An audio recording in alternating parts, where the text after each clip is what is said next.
بسم اللہ الرحمن الرحیم نحمدہ ونصلی علی رسولہ الکریم اما بعد۔ عزیز سامعین، آج میں آپ کو بتاؤں گا کہ ہمارے آقا علیہ الصلاۃ والسلام کے پاس جب کوئی حاجت مند شخص آتا تو آپ علیہ الصلاۃ والسلام اس کے ساتھ کیسا سلوک کرتے تھے۔ آپ علیہ الصلاۃ والسلام کے گھر میں کئی دن تک فقر اور فاقہ رہا کرتا تھا۔ آپ علیہ السلام کا چولہا کئی دن تک ٹھنڈا رہا کرتا تھا۔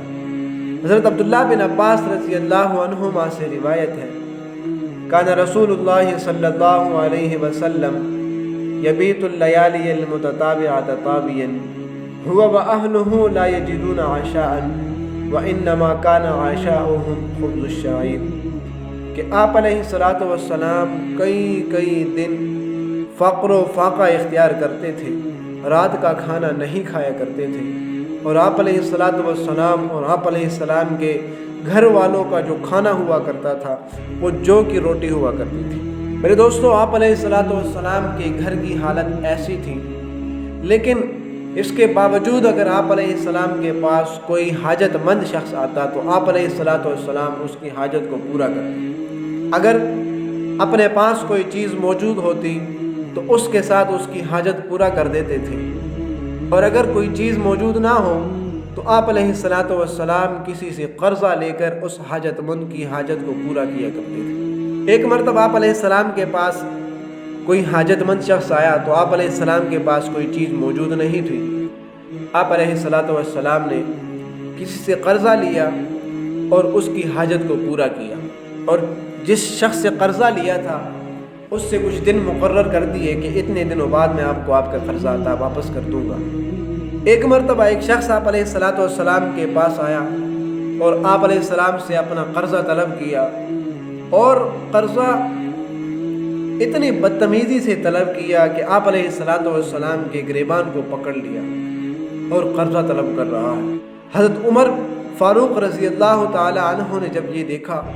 کہ آپ علیہ الصلاۃ والسلام کے ساتھ یہ شخص بدتمیزی کر رہا ہے تو حضرت عمر غصے سے اس کی طرف آئے اور اس کو پیچھے ہٹایا اور اس کو کہا، تجھے شرم نہیں آتی؟ تو میرے سامنے اللہ کے رسول کے ساتھ ایسا سلوک کر رہا ہے؟ تو آپ علیہ الصلاۃ والسلام نے حضرت عمر کو فرمایا، عمر،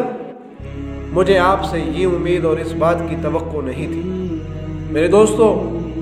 دیکھیے، ایک شخص آپ علیہ الصلاۃ والسلام کے ساتھ بدتمیزی کر رہا ہے، آپ علیہ الصلاۃ والسلام کا گریبان پکڑ کر آپ کو تکلیف پہنچا رہا ہے۔ جب حضرت عمر نے اس کو پیچھے کیا اور اس کو غصے ہوئے تو آپ علیہ الصلاۃ والسلام نے عمر کو فرمایا کہ اے عمر، مجھے آپ سے یہ امید اور اس بات کی توقع نہیں تھی۔ آپ کو تو چاہیے تھا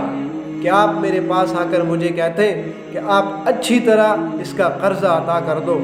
اور اس شخص کو کہتے کہ آپ بھی کچھ نرمی اختیار کر لیں۔ آپ کو غصے کرنے کی کوئی ضرورت نہیں تھی۔ آپ علیہ الصلاۃ والسلام نے حضرت عمر کو فرمایا، عمر، جاؤ اس شخص کو اس کا قرضہ عطا کر دو، اور جو تم نے اس کو غصہ کیا ہے اس غصے کے بدلے میں اس کو 20 وسق کھجوریں زیادہ دے دو۔ حضرت عمر رضی اللہ عنہ اس شخص کو لے کر آئے اور اس کو اس کا قرضہ دیا،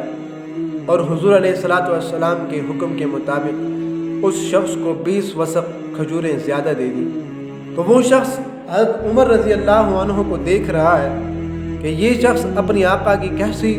فرما برداری کر رہا ہے۔ جب آپ علیہ الصلاۃ والسلام کے حکم سے حضرت عمر نے اس کو کھجوریں دے دی